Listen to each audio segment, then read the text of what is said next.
कोणाच्या प्रेम आणि वेळेची कधीही भीक मागू नका.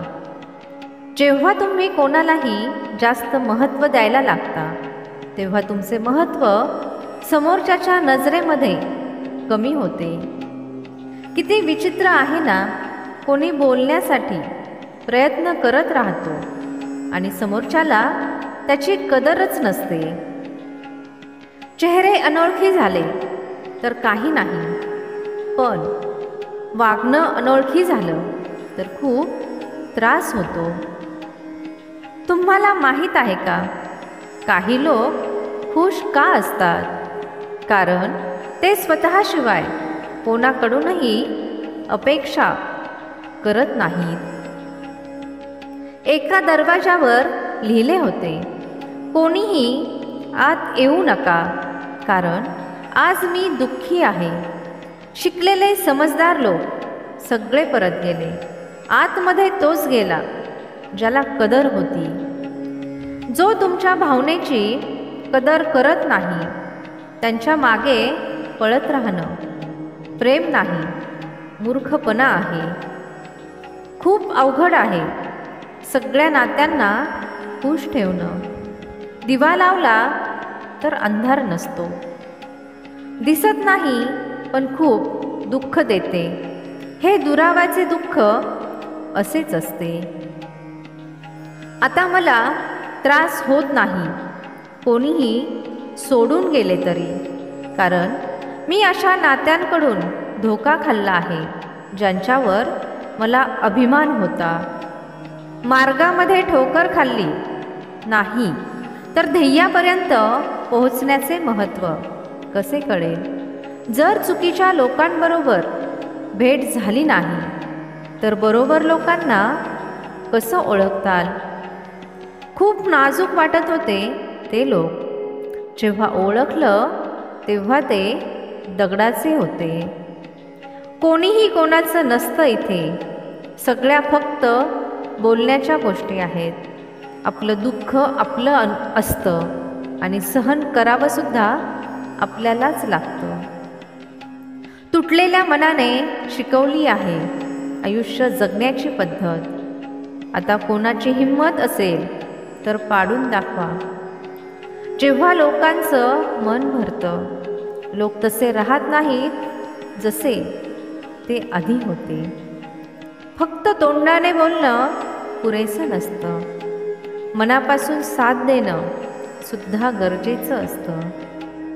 शक्य असेल तर माझ्याजवळ येऊन पहा माझ्या मनाचं दुःख.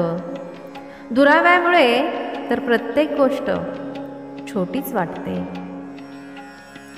एका क्षणात तुटते आयुष्यभराचे नाते. जसे डोळ्यातून पडल्याबरोबर परके होतात अश्रू. आयुष्यामध्ये ज्याच्यावर जेवढं प्रेम कराल तो तेवढंच रडवेल. हाच नियम आहे, तो लक्षात ठेवा.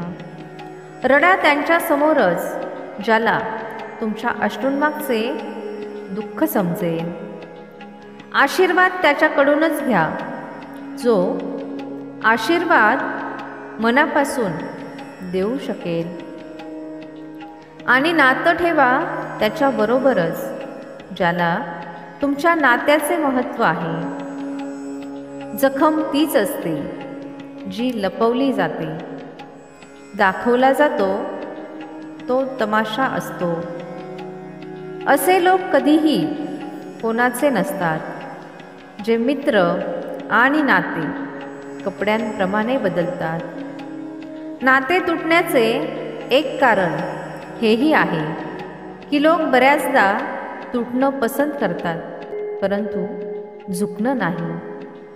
कमालीची गोष्ट आहे ना, पैसा माणसाला वर नेऊ शकतो, पण माणूस पैशाला वर नेऊ शकत नाही. कोणाच्याही मनामध्ये प्रेम जागे करून त्याला सोडून देणे त्याची हत्या करण्यासारखे आहे. राग आणि वादळ दोन्हीही सारखेच असते. शांत झाल्यानंतरच कळते किती नुकसान झाले आहे.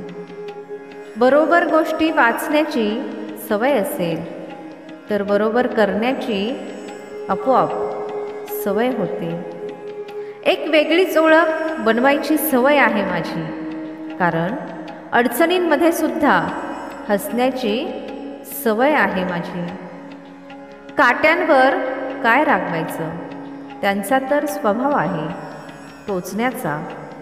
दुःख तर तेव्हा होते जेव्हा फुलं जखम देतात. मनातील विचार जर चांगले असतील तर सगळं जग चांगलं वाटतं. माणसाने असं काय यश मिळवलं की आजकाल माणूसच माणसाला घाबरायला लागला आहे. आधी जे वयाने मोठे होते त्यांचा सन्मान होत होता, आता जे पैशाने मोठे आहेत त्यांचा सन्मान होतो. बऱ्याचदा आपण अशाच लोकांकडून आपली चेष्टा करून घेतो, ज्यांना आपण आपल्या कमजोर वेळेमध्ये आपल्या मनातील सगळं खरं सांगून टाकतो.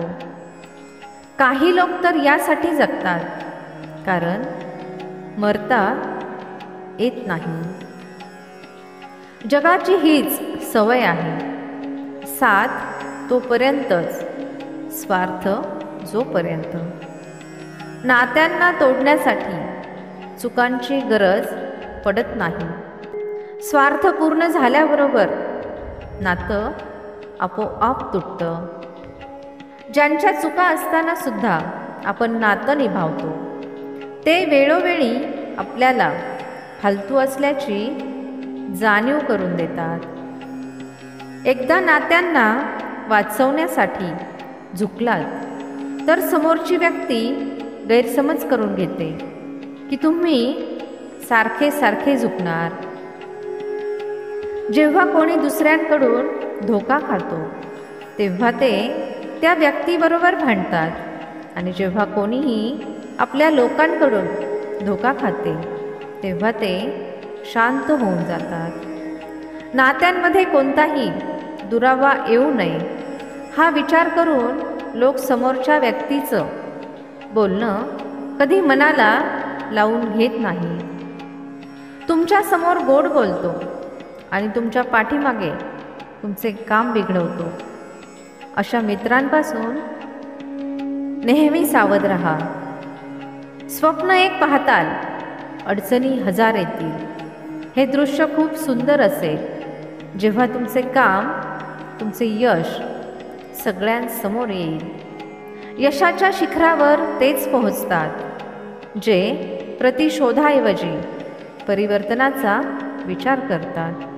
हा व्हिडिओ पाहून तुमच्या मनामध्ये आणि आयुष्यामध्ये 1% जरी बदल झाला असेल तर व्हिडिओला एक लाईक नक्की करा आणि कमेंटमध्ये जय श्रीकृष्ण नक्की लिहा.